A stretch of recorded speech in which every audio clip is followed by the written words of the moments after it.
Hello mga Les, video lang natin to, Hyundai Stargazer. Yan o, kakapitan natin ng Bosch Europa. Kakapit natin dito, dalawa lang, pero ginawa natin bracket, pang-apatan. So, pwede yung horn bracket natin, pwede sa apat na busina na Europa, pwedeng dalawa. So, ito na yan, ngayon mga Les. Oh. Stainless bracket to na pinowder coat natin. So, nakadesign siya sa apat na Bosch Europa. So, pag bumili kayo nito, tuturno nyo na lang. May butas na to dito talaga. Tapos tuturno nyo na lang. Pwede na kayo magkabit ng Europa. Wala lang kahirap-hirap. Ayan. Tapos gagawin natin dito yung wiring na plug and play. No cutting, no slashing, no electrical tape. May sariling harness na mga LEDs. So, kung order kayo sa amin ng harness, saka bracket, available yan. Ayan. Papakita natin mamaya pagka ready na i-demo yung mga busina natin. Ayan. Thank you. Hello mga Les, yan, natapos din Hyundai Stargazer, mga kabulol, styro, at tinatamaan yung styro, kaya pala star to, styro sa loob. So yung magkakabit ng mga Bosch Europa, kailangan nyo ito tanggalin yung bracket na to. Tapos pinakita natin yung kanginang bracket, wag muna. Pwede siya sa apat na horn, pwede sa dalawang horn.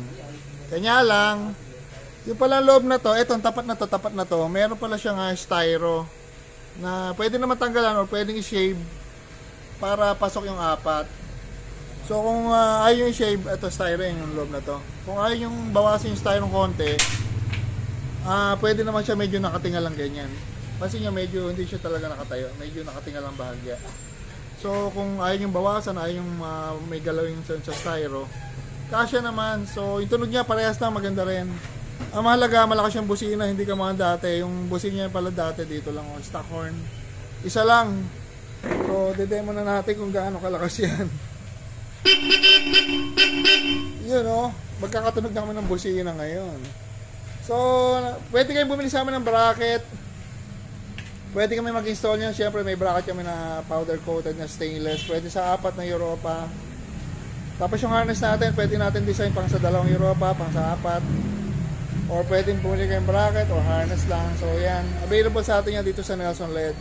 Customize sa horn bracket na powder coated na stainless para din sa Hyundai Stargazer. Ayun, tama din. So yan, Hyundai Stargazer with Europa. So yung magkakabit ng mga Bosch Europa, kailangan nyo ito tanggalin yung bracket na to. Tapos pinakita natin yung kanginang bracket. Wag muna. Pwede siya sa apat na horn, pwede sa dalawang horn. Kanya lang, yung palang loob na to, etong tapat na to, meron pala siyang styro na pwede na matanggalan or pwedeng i-shave para pasok yung apat. So kung ayaw yung shave, ito styro yung loob na to. Kung ayaw yung bawasin yung styro konti, pwede naman siya medyo nakatingal lang ganyan. Kasi niya medyo hindi siya talaga nakatayo, medyo nakatingal lang bahagya. So kung ayaw yung bawasan, ayaw yung may galawin sa styro, kasya naman. So yung tunog niya parehas lang, maganda rin. Ang mahalaga, malakas yung busina, hindi ka mga dati. Yung busina niya pala dati dito lang, stock horn. Isa lang. So didemo na natin kung gaano kalakas yan. Yun o, magkakatunog na kami ng busina ngayon. So pwede kayong bumili sa amin ng bracket. Pwede kami mag-install nyo. Siyempre may bracket kami na powder coated na stainless. Pwede sa apat na Europa. Tapos yung harness natin, pwede natin design pang sa dalawang Europa, pang sa apat. Or pwedeng bumili kayong bracket or harness lang. So yan, available sa atin yan dito sa Nelson LED. Customize sa horn bracket na powder coated na stainless para din sa Hyundai Stargazer. Ayun, tama din. So yan, Hyundai Stargazer with Europa.